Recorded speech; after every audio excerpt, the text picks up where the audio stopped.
IPL 2025లో భాగంగా తాజాగా జరిగిన మ్యాచ్లో లక్నో సూపర్ జైంట్స్ పై ముంబై ఇండియన్స్ ఓడిపోయింది. ఈ మ్యాచ్లో 12 పరుగుల తేడాతో పరాజయాన్ని అందుకుంది. అయితే ఈ మ్యాచ్ లక్ష్య ఛేదంలో మరో 7 బంతులు మిగిలి ఉండగా తెలుగు ఆటగాడు తిలక్ వర్మ విషయంలో ముంబై కీలక నిర్ణయం తీసుకుంది. దీంతో అప్పటికే 23 బంతుల్లో 25 పరుగులు చేసిన తిలక్ వర్మను 18.5 ఓవర్లో అనూహ్య రిటైర్డ్ అవుట్ చేసింది. కానీ ముంబై తీసుకున్న ఈ నిర్ణయం బోల్తా కొట్టింది. ముంబై ఓటమిని అందుకుంది. అయితే తిలక్ వర్మ విషయంలో ముంబై తీసుకున్న ఈ రిటైర్ అవుట్ నిర్ణయంపై భిన్నాభిప్రాయాలు వ్యక్తమవుతున్నాయి.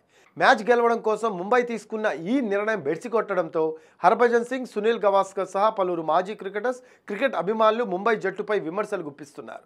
ఈ క్రమంలోనే ముంబై జట్టు తాము తీసుకున్న ఈ నిర్ణయంపై వివరణ ఇచ్చింది.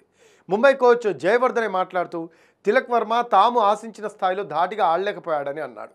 ఫైనల్ ఓవర్లో అతడి నుంచి భారీ షాట్ల కోసం ఎదురు చూసినట్లు తెలిపారు. కానీ అది జరగలేదని, అందుకే కొత్త బ్యాటర్ను బరిలోకి దింపాల్సి వచ్చిందని చెప్పాడు. తిలక్ వర్మను రిటైర్ చేయాలి అనేది తన నిర్ణయం అని చెప్పుకొచ్చాడు. అయితే అలా ఒకరిని మధ్యలోనే బయటకు పంపించడం కరెక్ట్ కాదని తెలుసు.